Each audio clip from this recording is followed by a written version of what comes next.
Bonjour, bienvenue à cette conférence qui est intitulée Renforcer votre énergie vitale et votre système immunitaire en bénéficiant des énergies positives des sites sacrés. Alors le plan de la conférence va être organisé comme suit. Je vais faire une brève présentation perso très légère et puis je vais essayer d'introduire de la meilleure manière qui soit ce qui est pour moi la géo et la bioénergie. Et puis derrière, j'irai un peu définir ce qu'est un site sacré, un menhir, un mégalithe ou un édifice religieux et surtout pourquoi c'est là, à cet endroit-là et pourquoi on ne peut pas le déplacer ou pourquoi on ne peut pas apprécier des énergies similaires ailleurs que dans ces lieux-là. Et puis en point 3, j'essaierai d'expliquer de la meilleure manière qui soit à quoi ça sert et quelles sont les vertus de tel site. Et puis en point 4, quels peuvent être leurs bienfaits pour nous-mêmes. En point 5, comment expérimenter ces vertus et vivre un peu cette belle énergie qui rayonne un peu de l'intérieur. Et c'est ça qui est assez délicieux dans cette manière de voir ces phénomènes énergétiques, c'est qu'on n'a pas besoin de mentaliser, c'est quelque chose qui se passe de l'intérieur et qui irradie. Donc les gens sont joyeux. Là, cet après-midi, on a travaillé sur un alignement mégalithique les gens ont dit c'est un chemin de joie. Donc, mais sans que moi j'ai dit quoi que ce soit, parce que j'aime pas introduire des biais cognitifs et influencer les gens. C'est vraiment leur point de vue qui est important. Et c'était vraiment très très intéressant et puis surtout très joyeux. Les gens avaient la banane pour faire simple. Voilà. Et puis je vous donnerai un petit exemple de géo et bioénergie que je mène selon un mandat particulier. Là, et puis après, on ira sur des questions-réponses.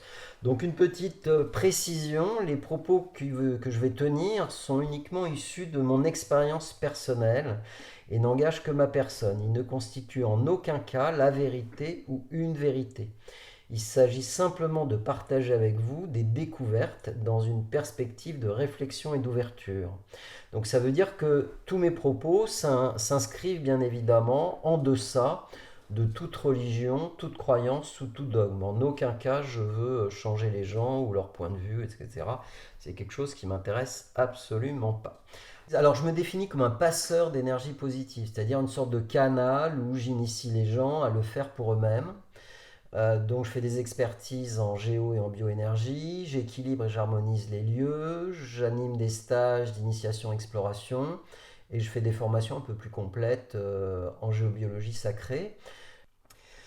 Donc passons à la définition de l'énergie géobio. Pour moi, l'énergie géobio peut être comparée à un halo vibratoire stationnaire qui renferme des informations subtiles et qui se diffuse sous la forme d'ondes.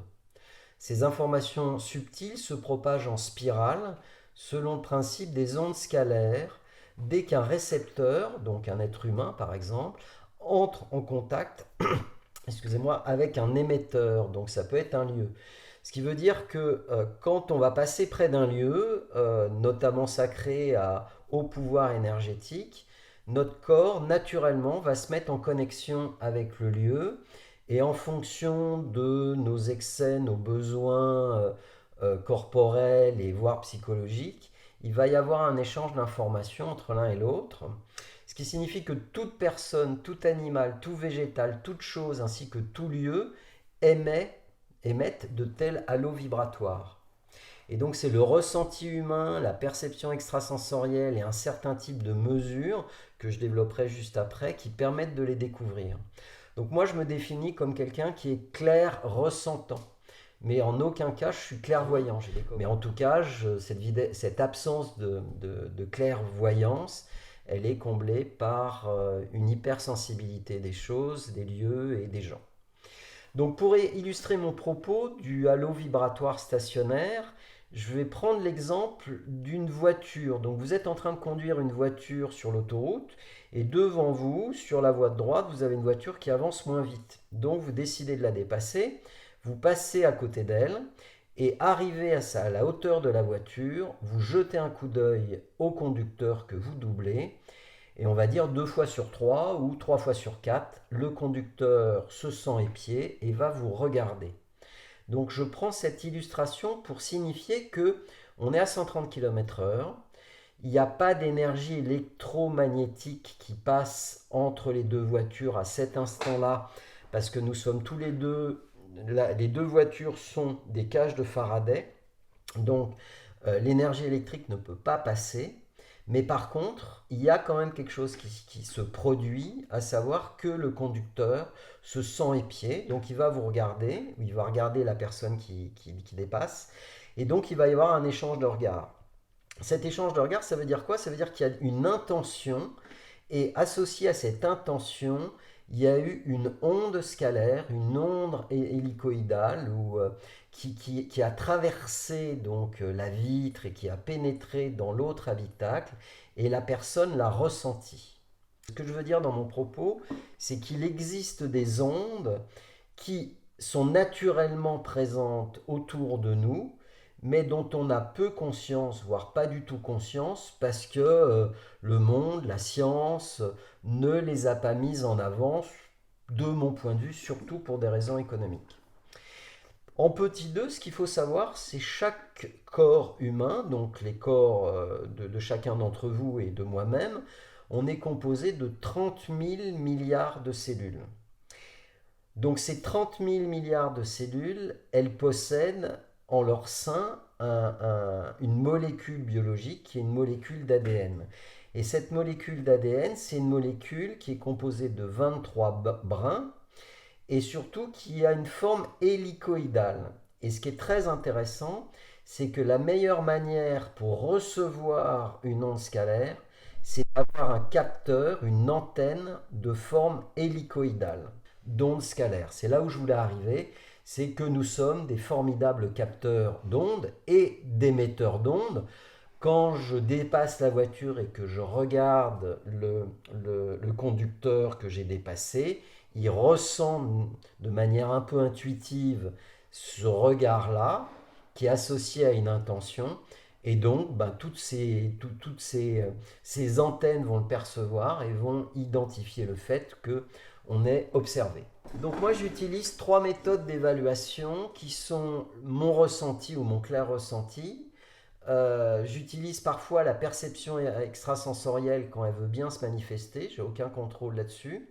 Mais surtout, j'utilise un dispositif quantique électronique, donc vous avez la photo, donc c'est un oscilloscope extrêmement sophistiqué qui va mesurer l'énergie des lieux, l'énergie des personnes, l'énergie des objets, l'énergie de ce que vous voulez, même des animaux, et qui va pouvoir identifier un certain nombre de choses.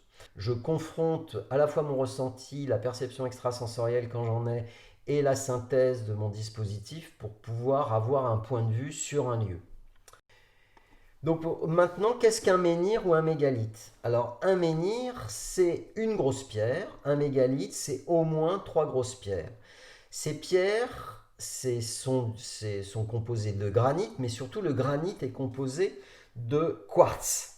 J'ai fait une photo aujourd'hui où je suis parvenu à photographier les grains de quartz au sein du granit.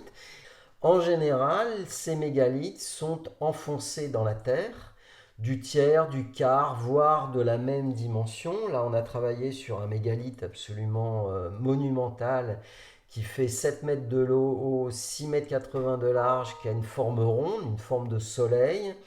Et d'après les pendules et les gens qui étaient là, ils ont testé et ils m'ont dit que de leur point de vue, le mégalithe était enfoncé de 4 mètres dans le sol. Il y a eu un archéologue en 1900, début du XXe siècle qui s'est permis de retirer des menhirs pour voir ce qu'il y avait en dessous. Et donc il a fait ça sur le site de Karnak et il s'est rendu compte qu'au pied de chaque menhir qu'il retirait, il y avait du charbon de bois, des restes de charbon de bois. Et ce qu'il faut savoir, c'est que le charbon de bois, c'est du carbone et c'est un formidable conducteur. Donc on a un objet qui est planté dans le sol avec ce qu'on appelle des pierres de calage, sous lequel il y a une grosse quantité de charbon et qui va permettre de conduire l'énergie, que ça soit du ciel vers la terre ou que ça soit de la terre vers le ciel. Donc on peut considérer ces menhirs ou ces mégalithes comme des traits d'union cosmotelluriques, c'est-à-dire des conducteurs d'énergie du ciel de la Terre et qui vont pulser dans les deux sens. Ils respirent et on peut, avec un peu de ressenti, ressentir effectivement cette pulsation. Et donc, la question qui se pose, c'est pourquoi ces sites sont à cet endroit-là et pourquoi ils ne sont pas ailleurs. Donc là, j'ai pris un exemple. Il est situé en forêt de Fontainebleau, donc dans le sud de Paris. Pour moi, c'est l'un des sites, voire le site le plus puissant de la région parisienne. Alors là, j'ai simplifié dans le schéma que j'ai fait, mais il a énormément de croisements de réseaux, réseau d'Or, réseau de Curie, réseau de Hartmann. Et puis on voit qu'il y a une espèce de croix avec un grand cercle, et ça c'est le symbole d'une cheminée cosmotellurique. Et en général, on va tester la validité du site sacré, déjà en identifiant les croisements de réseaux, et puis surtout en allant tester, vous voyez autour du cercle, une sorte de répulsion et de réseau qui est repoussé. Et ça, c'est un réseau de Hartmann niveau 1 qui est repoussé par la puissance énergétique du lieu. Donc ça veut dire que dès l'instant qu'on a des croisements de niveau 3, niveau 4, niveau 5 de réseau tellurique, plus un réseau de Hartmann qui est repoussé, plus une élévation d'énergie sur ce lieu-là, on peut commencer à émettre l'hypothèse que ce site est un site sacré.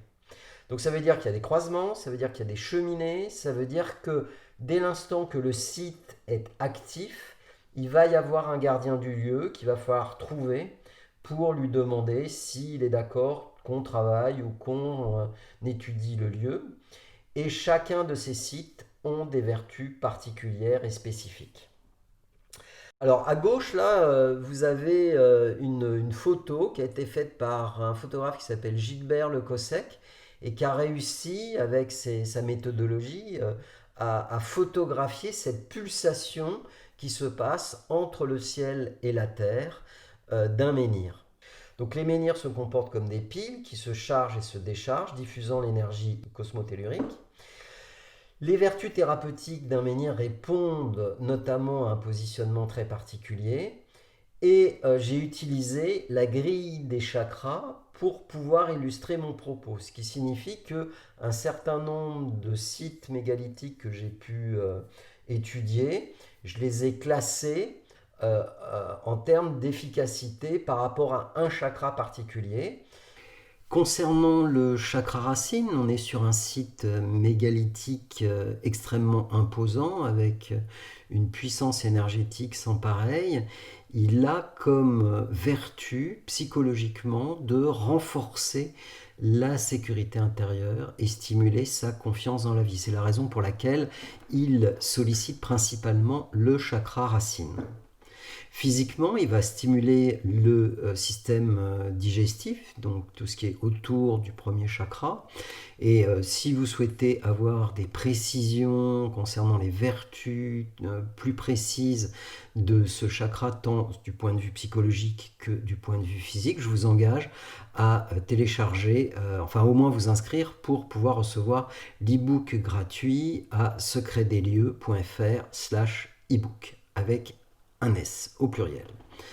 Concernant ce mégalithe qui vient solliciter, stimuler le chakra sacré, on est sur un dispositif complexe et en même temps extrêmement riche, dédié à la génération des idées, à l'incarnation des idées générées dans la réalité. Psychologiquement, c'est un endroit qui va permettre d'accepter avec aisance à la fois les personnes et les choses qui arrivent et d'autres vertus que vous aurez dans l'e-book que vous téléchargerez si vous le souhaitez. Et physiquement, va particulièrement stimuler la rate et le pancréas et d'autres organes. Concernant ce site, c'est un alignement très intéressant qui vient solliciter le chakra solaire. Donc psychologiquement, il va stimuler la puissance et le pouvoir intérieur et physiquement va plutôt renforcer les fonctions du foie et de la vésicule biliaire. C'est un site qui est situé sur un croisement positif extrêmement puissant.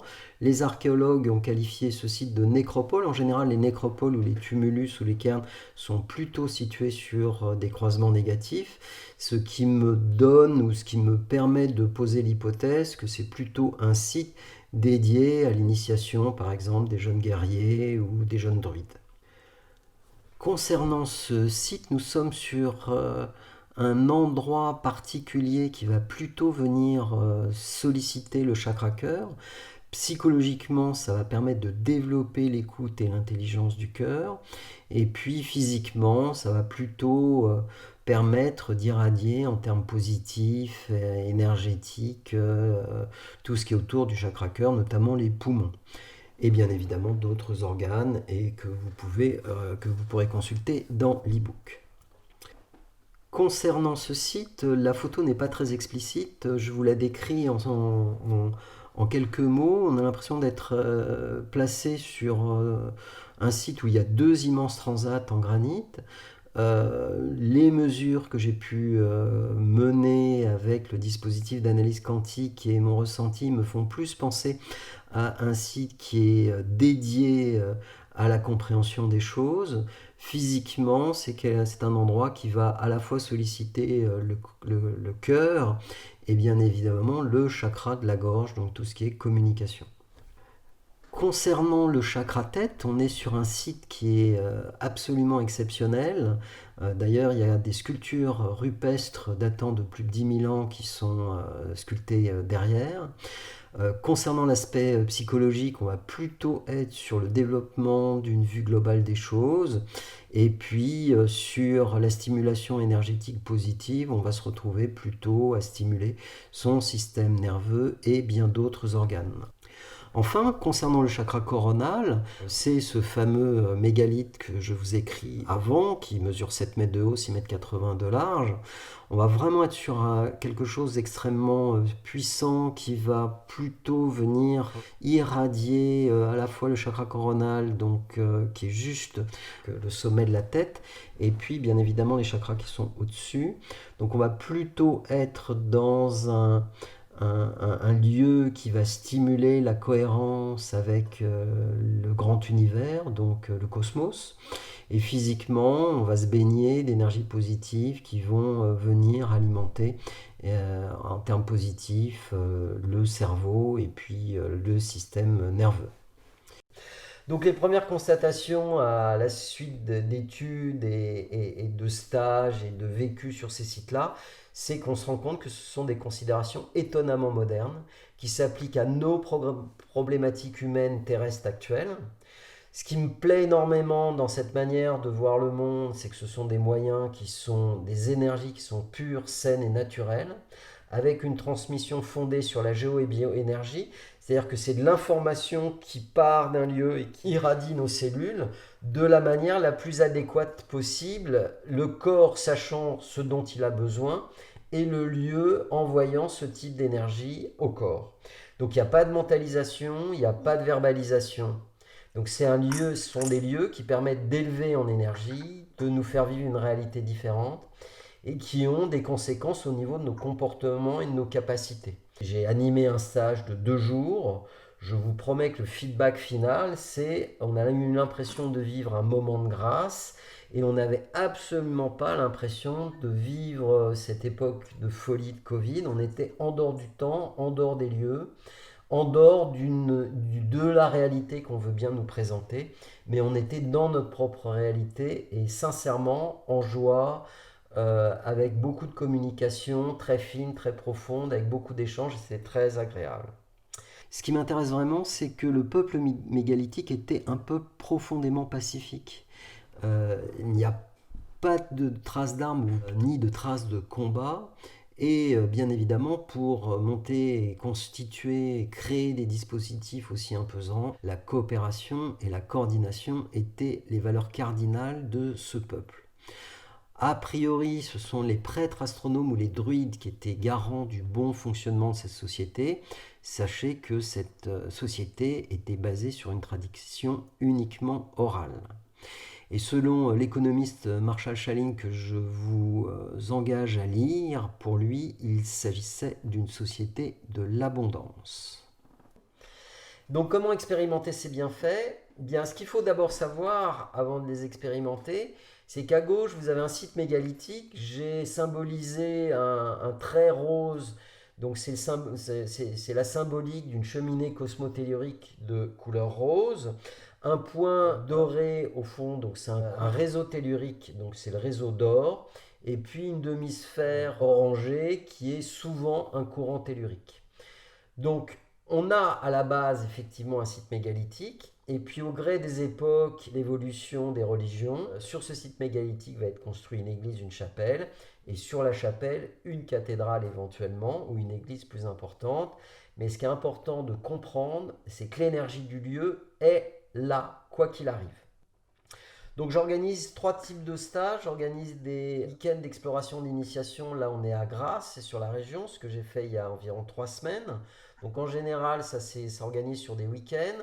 On va plutôt travailler sur comment mesurer son propre champ vital, puisqu'on est un formidable capteur et récepteur d'énergie. C'est important de tester et de savoir comment on mesure et comment on évalue si un site est positif ou un site est négatif pour soi-même. Après, on va tester les différents types de réseaux, les courants d'eau. Et puis après, on va aller sur des sites particuliers. Donc là, en gauche, vous voyez, c'est une pierre druidique qui est à Saint-Vallier-de-Thiers. On va sur des églises à Notre-Dame-du-Busque. On va étudier les réseaux d'or, les réseaux curie. Et puis on va explorer les églises, puisque les églises ont été construites sur des sites sacrés. On va voir si effectivement dans certaines églises c'est toujours là ou pas.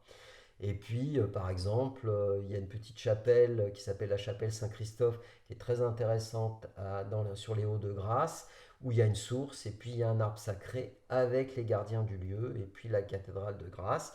Et puis on a fait l'exploration du square de la Princesse Pauline, où on a découvert des choses extraordinaires, et ça sera l'objet de la prochaine conférence. Sur Paris, j'organise aussi des stages. Pareil, hein, on commence par l'initiation ressentie, la pression du champ vital. Et là, à droite, vous voyez une espèce de ligne rouge.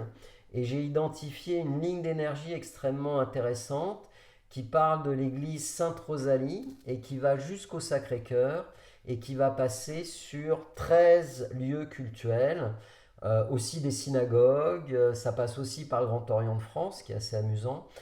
Donc l'église Saint-Eustache, Saint-Julien-le-Pauvre, Saint-Archange, Éphrem, Saint-Étienne-du-Mont, etc. Donc des églises absolument somptueuses avec des très belles énergies. Et on va aller dans chaque église identifier le lieu le plus intéressant de l'église et surtout les vertus de chaque endroit.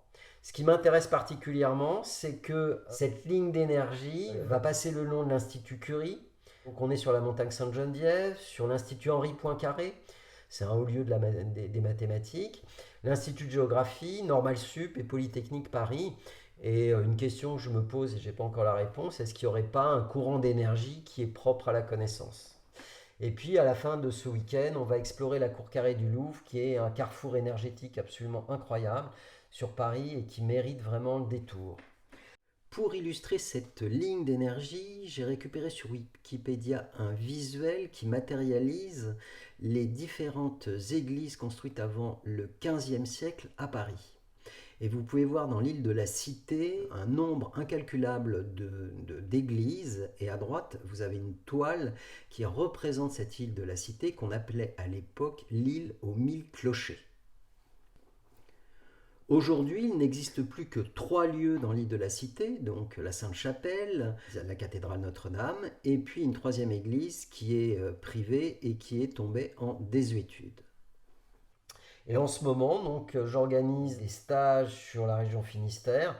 Alors sincèrement, même si vous êtes à Paris ou dans le sud de la France, ça vaut vraiment le détour parce que les lieux sont extrêmement puissants, ils sont purs et on se connecte extrêmement facilement sur ces lieux-là. Et donc j'organise aussi un travail très intéressant, et là c'est la photo de droite. Je fais faire aux participants une sorte de cheminement entre le menhir 1, le mégalithe, le menhir 2 et les alignements de menhirs. Et en fait, ce dispositif, il est vraiment dédié à la créativité, à la réalisation de projets. Et si vous aimez les synchronicités, au milieu du triangle, à l'endroit du mégalithe sur lequel est d'ailleurs construite une chapelle, un village existe dans lequel des artistes réputés exposent dans le monde entier. Alors pourquoi faire ça? Déjà pour découvrir, ressentir, se positionner dans l'environnement, savoir ce qui est positif et négatif pour soi. De mon point de vue, ces réseaux véhiculent une spiritualité et une connaissance. C'est l'ancien web, c'est un web un peu préhistorique, si je peux appeler ça comme ça.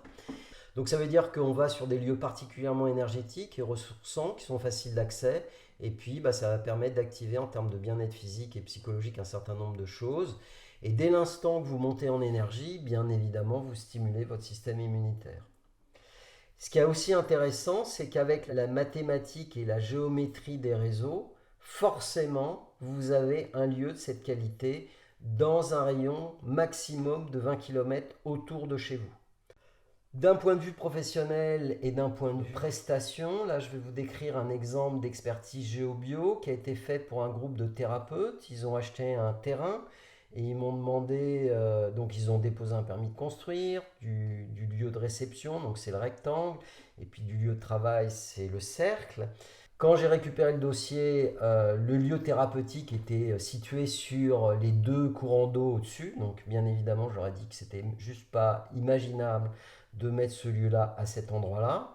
Donc avec mon ressenti, un certain nombre d'éléments, j'ai pu identifier le réseau de Hartmann, le réseau Curie, le réseau d'Or. Et puis en passant sur le papier, j'ai pu identifier en point rouge les points qui n'étaient pas forcément favorables et en point violet les points qui étaient extrêmement favorables. Et j'ai demandé aux thérapeutes de positionner leur lieu de thérapie à cet endroit-là. Donc en général, on me confie ce type de mandat pour infirmer ou confirmer l'achat d'un terrain ou d'une maison, voire sur ce mandat-là particulier pour y construire un espace de soins. Ça permet d'identifier les cours d'eau. Sachez qu'un cours d'eau, c'est jamais un truc super cool d'avoir ça sous les pieds ou d'avoir ça sous son lit.